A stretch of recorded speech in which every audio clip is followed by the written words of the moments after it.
English learners of the internet. Today I'm doing something a little bit different. I went on to Reddit, the land of chaos, memes, and people asking some very strange questions. And I collected 40 questions about learning English. And in this video, I'm going to answer every single one of them. Vocabulary? Yes. Grammar? Obviously. Speaking? Oh yeah.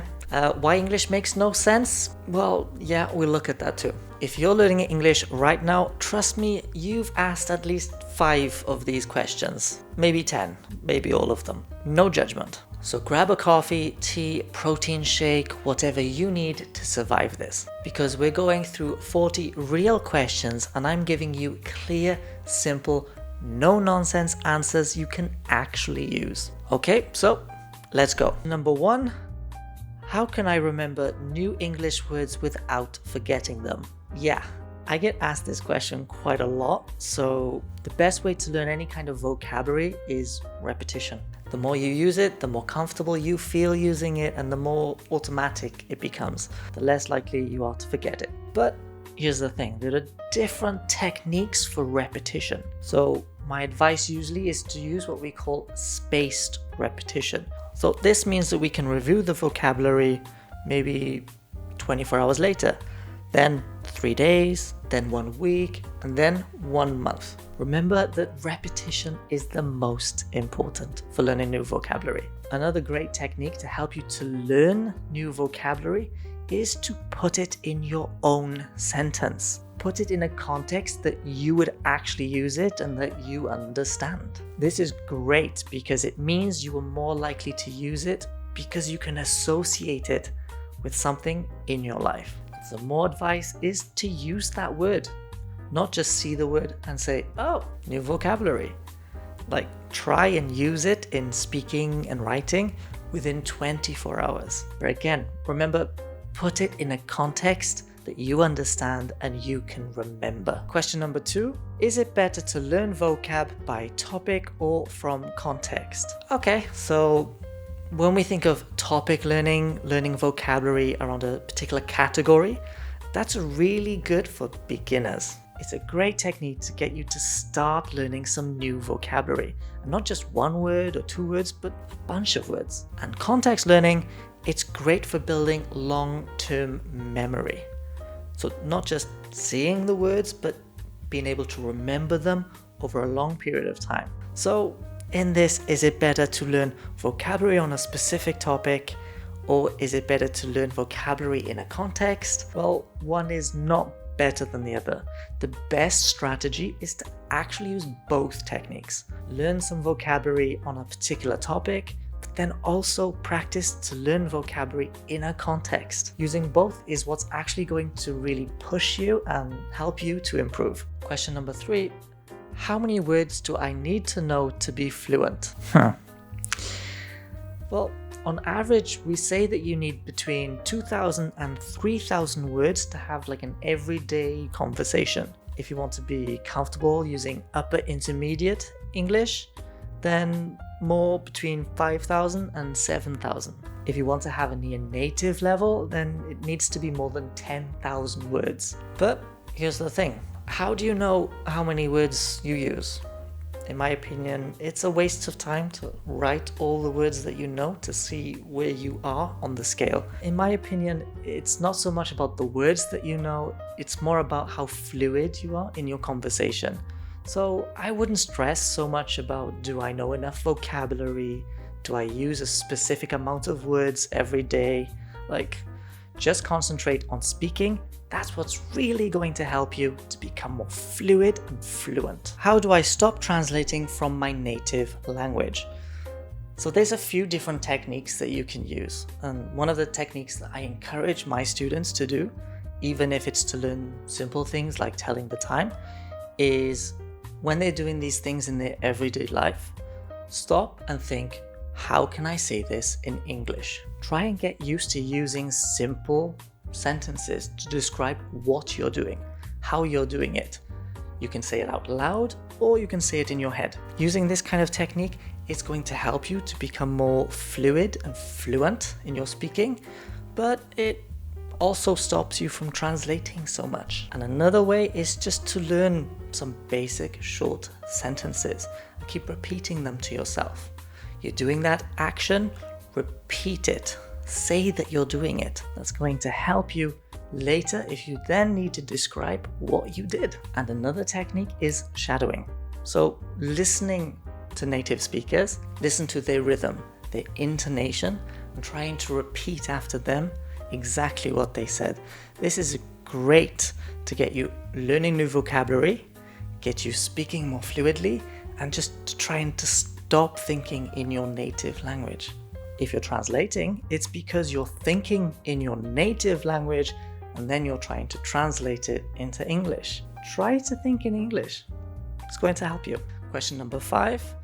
How do I expand my vocabulary at intermediate level? So if you're at an intermediate level already, congratulations, that's fantastic. We need to improve some vocabulary. Okay, great. We have a lot of tools that we can use. Of course, we can learn so much more vocabulary from things like Netflix by watching TV series, movies, all these kind of things. It's great because we have different accents and we also use different vocabulary in English based on the country that we come from. This means we have so much more vocabulary that we can learn. But it's not just important to listen and to try and understand. Reading is a great technique. I encourage my students to read a lot because that means you can see vocabulary, you can see it in context, and it will just help you. And something I always encourage students to do is to read graded books. We have some great classic books in English, and you can find some that are graded for different levels. So from A1, A2, B1, B2, C1, C2 being the native original book. So you can actually see the same story that has been adapted to different levels and using different vocabulary. This is actually a great technique because, well, if you've read the book before in a lower level, you know the story, you know what's coming, and it helps you to see new vocabulary.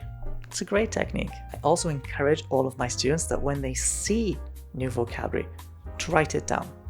But not just try and learn the vocabulary, learn it in a context. Figure out how they can use it in their everyday lives, how they can describe it, etc. And even encourage them to write sentences using that vocabulary and then reviewing it occasionally. Repetition is important. Are flashcards actually useful? Yes, they are, especially if you want to learn some vocabulary. Flashcards can help you to associate a word with a photo. This is great actually for visual learners, and sometimes I have to do this actually with my students. Another great technique is like post-its. You're learning new vocabulary about the house. Write the vocabulary on the post-it. Post it around your house on those objects. By seeing it regularly, reading it, it's going to help you with that repetition and to use it. It's a great technique. But something that is super important is reading these words, seeing them on post-its, flashcards. That will not help you use them in real life situations. So it's a great technique, but we need to combine this technique with writing and speaking. Try and use these words and expressions on flashcards and post-its in a context that we understand. Why do I understand words but can't use them? I get asked this question a lot. So here we're talking about the difference between passive vocabulary and active vocabulary. So this means that we're actually used to hearing or reading this vocabulary, but aren't used to using it and producing it in speaking and writing. This is actually something I see very often with my students when they say that they watch a lot of TV series, they watch a lot of movies in English. That's great. That means they're improving their understanding of English. But we can't forget that we also need to produce the vocabulary, the expressions, etc. This means that we also need to write and speak it. So a technique that I use to encourage my students to do this is when they see words, try and write it down, try and speak it out loud to themselves, and also not just one sentence, but 2 or 3. We need to see it used in different ways, in different contexts, not just in one. Repetition is always important. We need to repeat even in writing and speaking. Same as we repeat in our hearing it. Don't just listen to words, don't just read the words. We need to produce it, writing and speaking too. Question number 8. How do you learn phrasal verbs? There are so many. Yes, there are. So this advice that I'm going to give, it's the same for phrasal verbs as it is with irregular verbs. I always have students saying, oh, I learned the irregular verb table. Great, they can recite it, but they can't actually use it. What's the point of learning it and reciting it if we can't produce it? So I always give my students a list of phrasal verbs. So I always give them the list, the meaning next to it, and an example sentence. Here's the thing, I always say to them, do not learn these, and especially do not learn them by heart. It doesn't work. So I encourage my students first to look through the meaning. If the meaning is something that they would potentially use in their own language, I encourage them to highlight it, highlight that phrasal verb, see it in an example sentence, and try and make their own sentences. Try and use it in their own life, in their own contexts. If it's something they already say in their native language, then they can associate it and be more comfortable using it as a phrasal verb. Once you feel more comfortable, move on to the next one. Which other phrasal verb could I use? This is really just the best technique because we can't just learn them because, wow, there's a lot of them. So there's also another technique that we can learn by theme.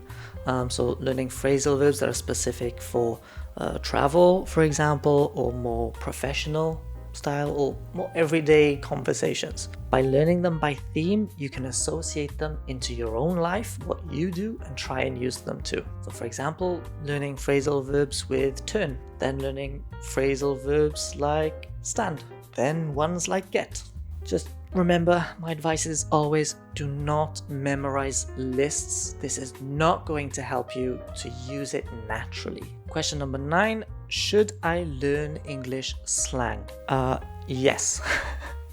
It's a great technique, especially to understand natives. Remember, even for us sometimes it's hard to understand each other, especially with slang. So if you never learn slang, well, it could be very difficult if your goal is to travel or working in another country. Like, we need the slang. We need to understand what people are saying. But something that is also important to remember, we don't use slang in formal situations. Even as native speakers, we avoid that. So it's great to use it in everyday conversation, never formal situations. And another thing, I would avoid slang that you see from TikTok. These new words that pop up occasionally, they're great in the moment, last a few weeks, and then they kind of disappear. So there's not much point. Try and learn real slang that people use in everyday situations. Is reading books a good way to become fluent? So reading books boosts your vocabulary naturally. You can see so much vocabulary, so it's a great technique to improve. To learn new words, learn synonyms, like, it's a fantastic technique. And it's also a great way to kind of improve your grammar without studying the rules, because you're seeing grammar in a context. And this is great, so we're not always thinking, oh, how could I say this in my language? How do I translate this? Remember, it's not always possible to translate, so we have to understand in a context. Books are great for that. But can reading books help you to become more fluent? As a technique, yes. As the only technique you use, no.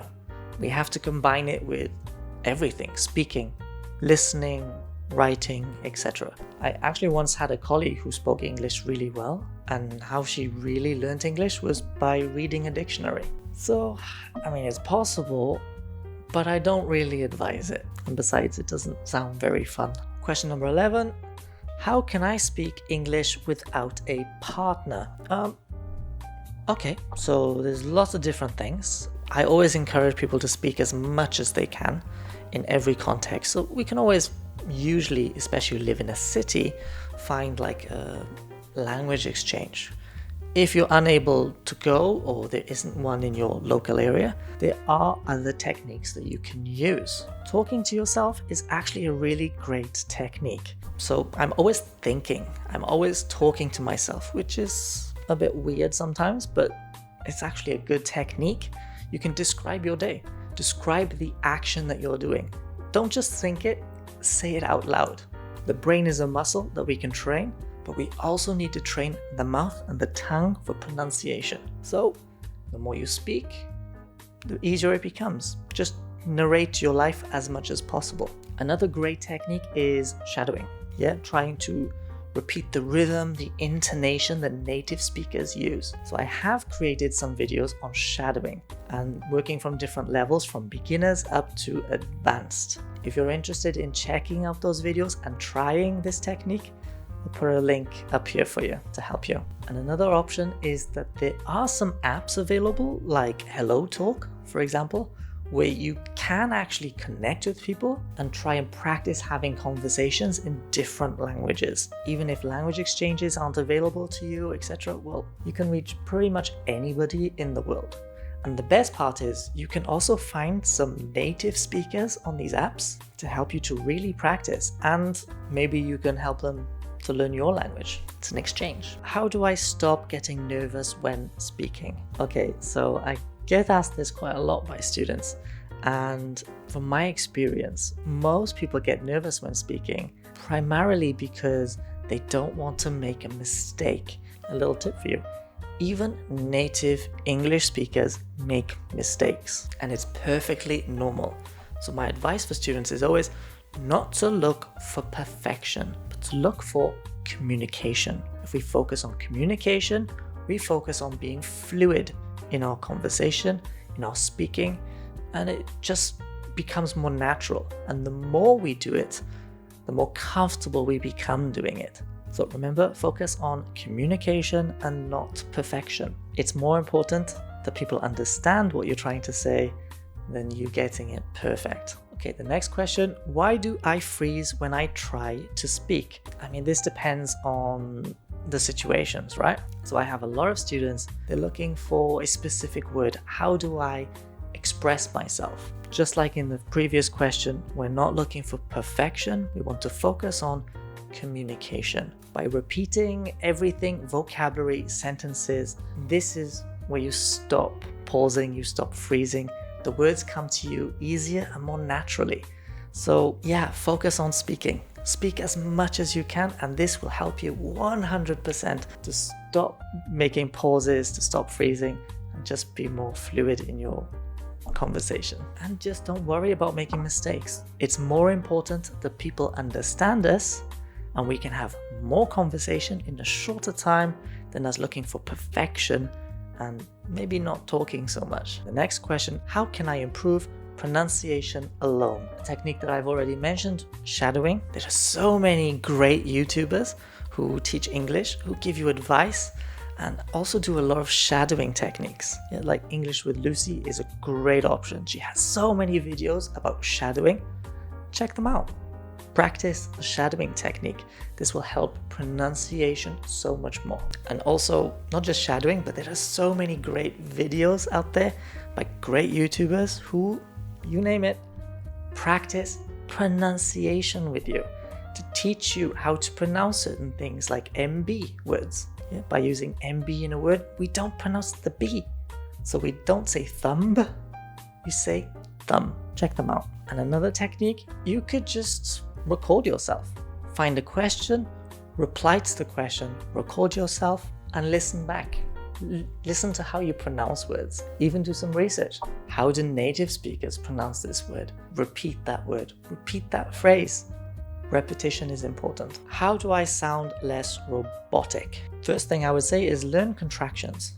Yes, we can say things like I cannot speak. By learning contractions, it's going to help you just sound more natural. We can also add a lot of fillers by using words like actually, basically, you know. It also helps us to fill the gaps so we're not thinking all the time. And another technique is working on intonation. English is very musical. as a language. By listening to native speakers, by trying to copy their intonation, it's going to help you sound so much better. So we don't sound so robotic, so plain. Yeah. I went to the beach. Not so good. I went to the beach. Yeah. Intonation. Do shadowing exercises work? Yes. So shadowing is great for improving your rhythm, your fluency, and even your listening too, because you're listening to the pronunciation of the words. My advice is always to start slow and then increase speed, increase difficulty. Again, I have a video on this where I go through some shadowing exercises and take you from a beginner all the way to advanced level. Check them out. Give it a try. And another thing, focus on short clips. Don't think I'm going to watch a movie and I'm going to repeat everything they say in the movie with a transcript. That's tiring and it's very long. It's better to use some short clips, focus on those short clips, and then move on. How long does it take to become fluent? How long does it take, I think, is the wrong question to ask, because I think that time is not what's important, but consistency. Yeah? The more regular you are using it, that's what's important. I've had a lot of students who practice a lot of English in a very short time, and then they leave a big gap, and then they do a lot of English again in a short time. Like, this is not the best technique. It's better to use small amounts of time, but more regularly, and being consistent. The fastest way to become fluent is to be immersive. Yeah, to go to an English-speaking country and speak with them, practice English with them every day. Unfortunately, not everybody has the money or the opportunity to do that. So in this case, I would say daily practice for 1 or 2 years. If you have an irregular practice routine, it can take between 3 and 4. It depends on consistency, but also your motivation. Motivation is a very important thing. Can I become fluent without living abroad? Absolutely. I know so many students who started from a complete beginner level and worked up to having a very advanced level without actually living in the country. It's not about living in the country, it's about consistency, motivation, and hard work. Becoming fluent in a language is not easy. You have to put the work in. So you can actually immerse yourself in a language in your own country by doing things like language exchanges, finding maybe a language buddy and having conversation with them. These are great to help you to practice every day. And daily practice, speaking every day, listening, reading, writing. You can do all these things alone, even speaking. Strange, but sometimes you can have a conversation with yourself. Ask yourself a question, reply, put yourself in a context, narrate what you're doing every day. Speaking and practicing every day, that's what helps you to become fluent. How do I stop repeating the same mistakes? So many of my students want to focus on perfection. And the truth is, we can't focus on being perfect all the time. And so if we're making a lot of mistakes, we can't improve on every single one of those mistakes. It's just not possible. So, first advice, focus on one mistake at a time. Pick what you think is the most important, or ask even your teacher or a native speaker what they think is the most important. Focus on that, improve that before moving on to the next. Tackle all these mistakes one by one.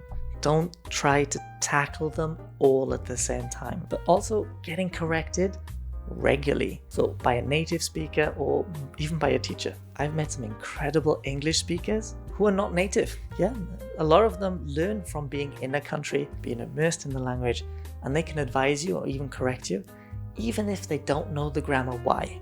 Remember, we don't always need to focus on the grammar, understanding why it's like that. What's important is being fluid and fluent in your conversation. Should I focus on accent or clarity? Always focus on clarity first. So many students I have say they want to sound like a native speaker and they want to practice pronunciation. It's more important that other people can understand you before you work on your accent. A neutral accent is great for communication too. We don't need to sound like an American or to sound British. If people understand us, That's great. And remember, accent training is optional. It's not an obligation. If it's something you really want to focus on, go ahead. But it's not the most important thing. And sometimes having an accent can be considered very sexy, like the French accent. What's the best order to learn English grammar? It depends on the grammar.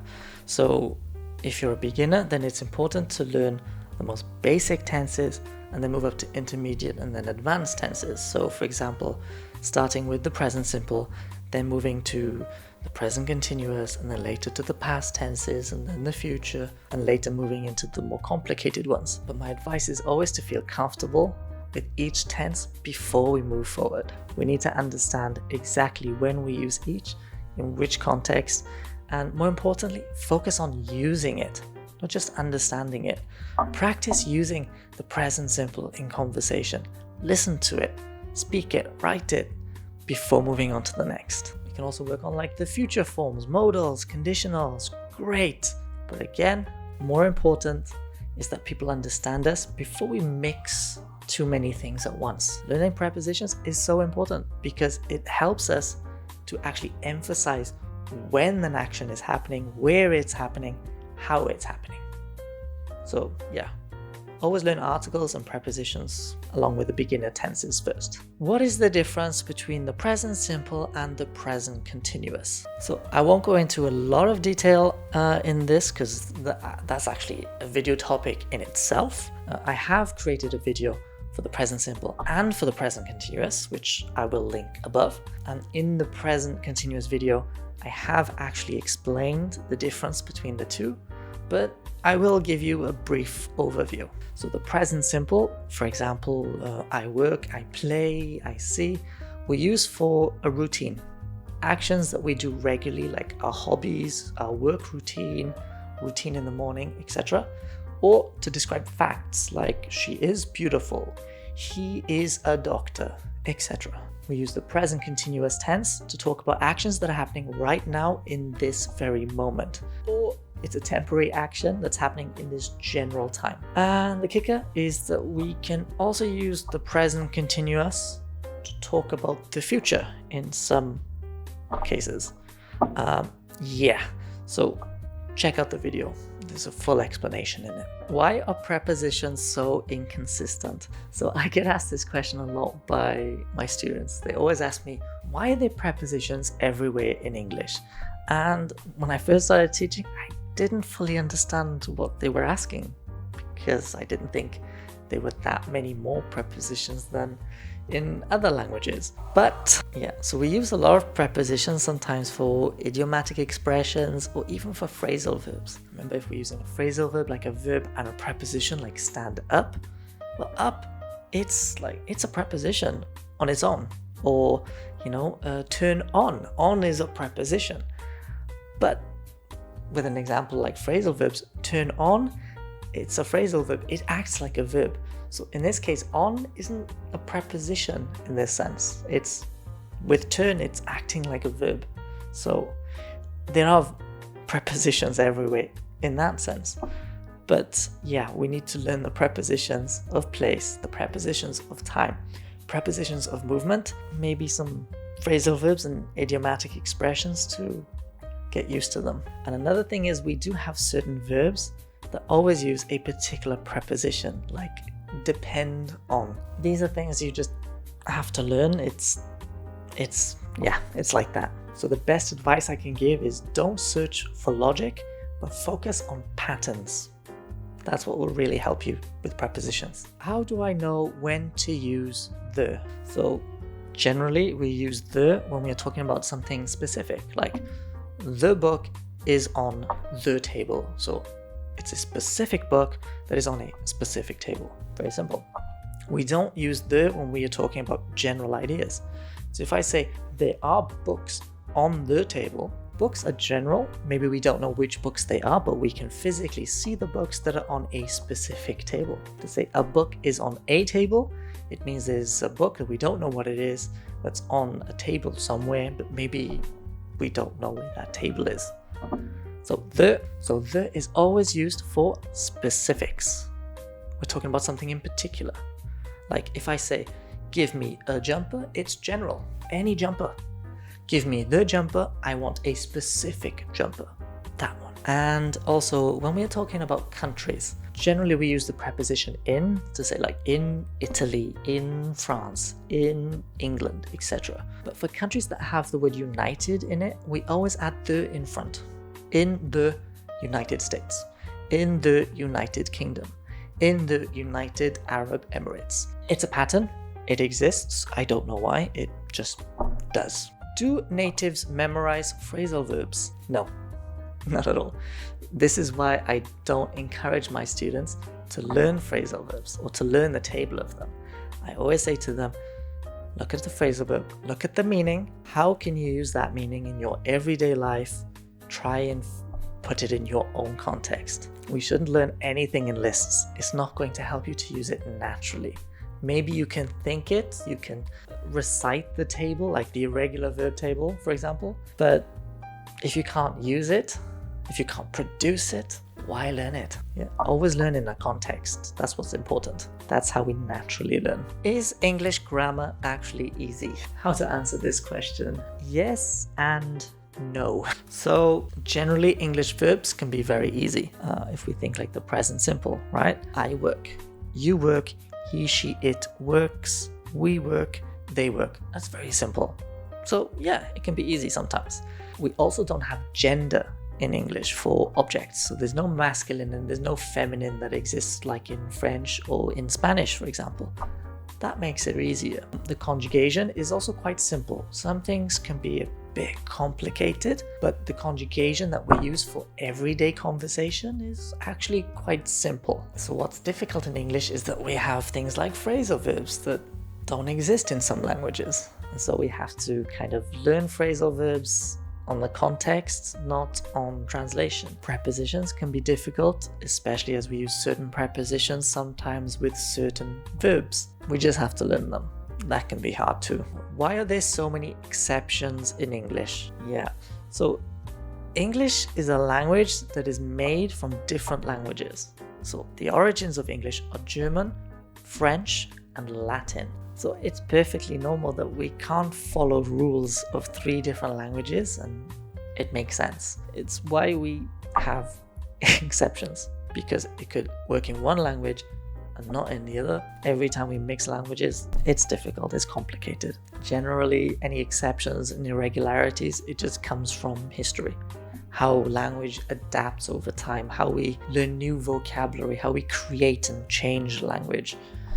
That's what creates irregularities and exceptions. So yeah, we just have to learn them. How do I improve writing without sounding basic? So a great technique for this are things like linking words. We can use some basic things to show sequence, like first, then, next. We can also use other linking words that are going to be a little bit more complicated, like however, although, to show contradiction, etc. Like linking words is what's really going to help your sentences to really flow together and a little bit less robotic. If we don't want to sound basic, we can write longer sentences, but be careful not to write sentences that are too long. If it's too short, it's basic. If it's too long, it can be crazy complicated because it means that we are waffling. As an expression, it means that we're just talking for the sake of talking.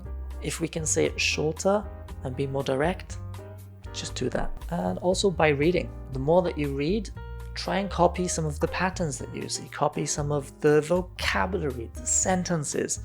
It's what's really going to help you to improve your writing. Also, don't be content with just writing in one way. Think, okay, I wrote this. What other ways can I write this? How else can I write this? This is something that I always encourage my students to do. Don't be content with writing it in one way. Try multiple ways. When to use a lot, much, many, a bunch of, a few, etc. So I did actually recently create a video about this. So again, I'll link it up there if you want to go and check it out. Generally, many is used in mostly negative and questions for countable nouns, things that we can physically count. Much is used very similar to many with negative sentences or questions, and it's used with uncountable nouns. So what is an uncountable noun? An uncountable noun is anything that we weigh, like sugar, salt, flour, etc.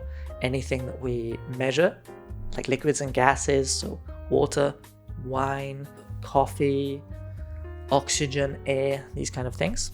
Abstract ideas like information, advice, these are all things that we can't count.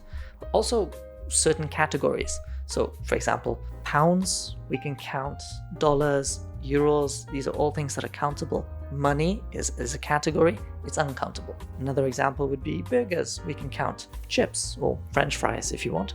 Pizzas, these are all things that we can count. The category of food, it's uncountable. Check out my video for that, I explain it in a lot of detail, but for information, a lot of or lots of can be used with both countable and uncountable nouns, but definitely check out my video, it'll explain everything. Why are conditionals so confusing? Well, we have different types of conditionals, but it's mostly because they mix time with possibility. For example, imagining a situation in the past, if it was different, how would things be different now?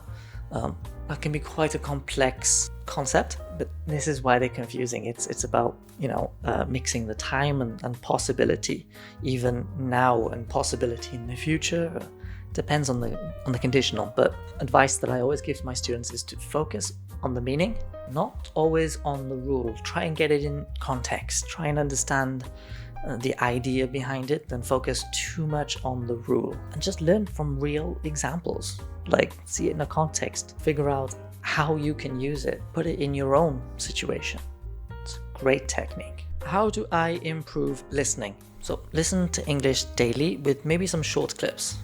Some advice I always give to students is more productive if you listen to short 5-minute clips, and you can watch 5 or 6 in 30 minutes, where you can look at different accents, you can see different vocabulary than if you watch a TV series for 30 minutes. Yeah, it can be more fun. We can also work on shadowing techniques that improves listening so much, because then you're working on rhythm and intonation. Focus on how they say it and trying to use it yourself. A technique that I personally used is that I would watch like a TV series in the native language without any subtitles.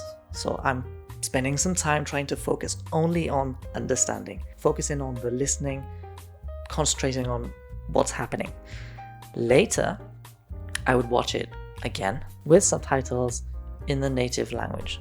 This can be difficult because you have to read very fast. So this is a technique I was advised from like an intermediate level. That way we're listening to it and we can associate it with certain words. What that means is there are certain words that, based on how someone pronounces it, we might already know the word, but they pronounce it in a way that we're not familiar with. And that way we can associate accent and the pronunciation with the word. It helps us to understand a bit more in the context. And this is an opportunity for us to check, did I properly understand and fully understand the first time what was said? And then I watch it again with subtitles in my native language. This way I completely check if I 100% understood the concept and the context of what's being said. This is not an easy technique to use, but it's a possibility. So give it a try maybe, but not for beginners. This is what I advise for from intermediate to advanced. Why can I understand teachers but not movies? So teachers learn to speak clearly and slowly for students so they can understand us properly while learning. In movies, they're just going to speak more naturally and at a normal speed. I've had comments from students before where they say that in a class, they understand me, no problems. Outside of class, and they see me speaking to another teacher who's also a native English speaker, and they can't understand anything that we say. It's because as native speakers, we get into our natural rhythm and routine of speaking to other native speakers. And so it's not so easy to understand us because we get into a normal speed. We use vocabulary that we know the other person will understand. So teachers always learn to speak slowly and clearly, sometimes to adapt the language that they use through grammar or even the vocabulary they use. That's a good reason why. But also, movies use a lot of slang that as teachers we wouldn't really use. We tend to use a bit more basic vocabulary, and also in movies you can see people mumbling where they don't pronounce or don't enunciate words properly, which we do as teachers to make an effort so that students can really understand and really pronounce words properly. If you want to improve, train with real life content. Why not listen to movies and TV shows, podcasts of native speakers? It'll help you to learn vocabulary in a context and to understand native speakers. Watch with subtitles or not. It depends on your level. I think if you have an advanced level, I would say watch first without any subtitles, and then later again watch with some English subtitles so you can check, did I understand properly? I don't advise this with movies because sometimes movies are very long. If you're watching like The Lord of the Rings, 3 hours, no subtitles, you're trying to concentrate, that's a very hard thing to do. So I always advise students, if you want to improve your speaking, concentrate first on TV series, maybe a little bit less on movies. It's easier to focus in 30 minutes than in 2 hours or 3 hours. If you have it at an intermediate level, why not try with English subtitles and then watch the series again with no subtitles. That way you're practicing your listening as well. But don't only watch with subtitles, because then you're focusing on reading and not on your listening. How to recognize gonna, wanna, etc. Okay, so words like gonna, going to, wanna, want to, these are words that are used every day by native English speakers, and it happens in very fast, casual speech. The best way is just to practice listening to real conversations. There isn't, oh, do this, do that. Like, just listen. The more you listen, the easier it becomes to recognize. That's the same not just for these words, but for other words too. Recognize words by practicing listening. It's the only thing that we can do. Best podcasts for non-beginners. Okay, so there's so many podcasts out there. Non-beginners is very kind of general, so it depends on the level of the individual. Some great podcasts are like BBC 6 Minute English, Voice of America, All Years English. There's so many podcasts out there, but some advice I always give students is if they want to learn some new vocabulary, if they want to improve their speaking, etc., always start with a context that is interesting for them. It's easier to concentrate if it's a topic that they're interested in. And why not? It means they can learn new vocabulary, learn new expressions for something like their hobbies that they like. Why not? Go for that. Yeah, so depends on your level, but start with topics that you're interested in and then expand it out. It'll help you to learn some vocabulary and practice your listening too. How to make my writing sound more natural. So a great way to make your writing sound more natural is to use more contractions. I am not, I'm not. Yeah, you are not, you aren't. We use contractions every day as native speakers, and it's just a natural way of speaking, so use contractions. Yeah, even in professional vocabulary, professional expressions and contexts, although we adapt the vocabulary we use to be more professional, we do still use contractions, so go for that. And also maybe try and learn some common expressions depending on the situation. So I always give a document to my students who need to write emails in English where it explains the topic, the subject, and it gives different possible sentences that they can use. So it's always adapted to whether it's a bit more formal, a bit more informal, so that they can see that it's not just one possibility, but there's multiple. So in all of your writing, write a sentence and then think, okay, that's great. Is it correct? Yes, fantastic. Is this the only way I can explain this? If not, look for other possibilities. It's the same in most languages. There's not just one way to say something. There are other ways. Look for those other ways, those other possibilities. It will help you to improve so much. And another great technique is just to read. The more that you read in English, the more vocabulary you see, the more expressions you see, it's going to help you learn so many new possibilities in writing, whether it's emails or if you're writing a book, a short story, a poem. See what other people write. Best way to prepare for IELTS, TOEFL, speaking. Okay, so when it comes to speaking exams, it's always better to know we need a structure first. We need an introduction. We need the body of what we're going to explain, and we need a conclusion, focusing on these, it's super important. So the best thing to do is just to practice. Look for example sentences or example questions. Put yourself in that situation where you have to time yourself to see how long you have. Record yourself. Practice answering this question with your introduction, your body, your conclusion, and then listen back, watch it back if you're making a video. Why not? This is literally the best way to do it, and do a little bit every day. It's going to help you to improve so much. Eventually it will just become a habit and you will just naturally improve. How to avoid mistakes in emails. Keep your sentences short and try not to overcomplicate it. Try and keep it a bit more direct, but polite as well. Not too direct. At the end of your email, double check it.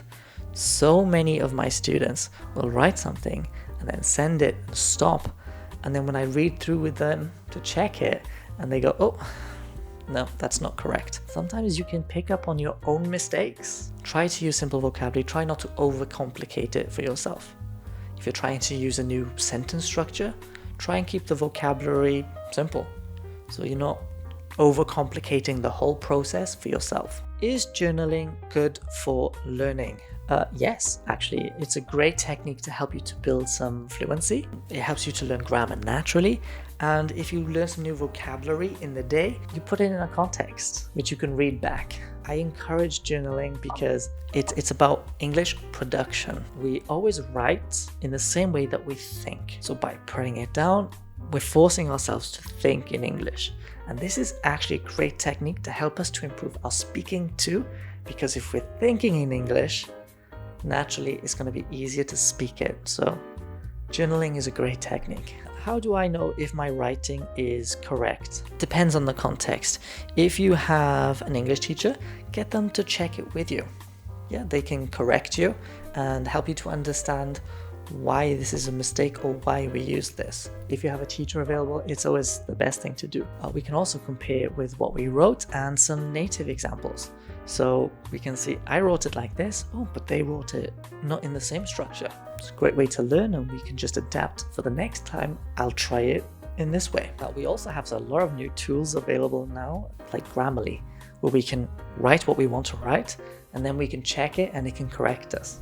So give that a try. And that is all 40 questions English learners keep asking on Reddit, answered in one video. This was not an easy video to make. If you made it this far, you're officially a legend, like a grammar-loving superhero. If this helped you, make sure to hit the like button so YouTube knows I'm not just talking to myself. And if you want more videos like this, vocabulary tips, crazy English logic, listening practice, real speaking advice, subscribe and join the Learn English Hub family. Also, let me know in the comments which questions do you struggle with. I reply to as many comments as I can, and your question might become a future video. Alright, that's it from me. Keep learning, keep laughing, keep improving, and I'll see you in the next video.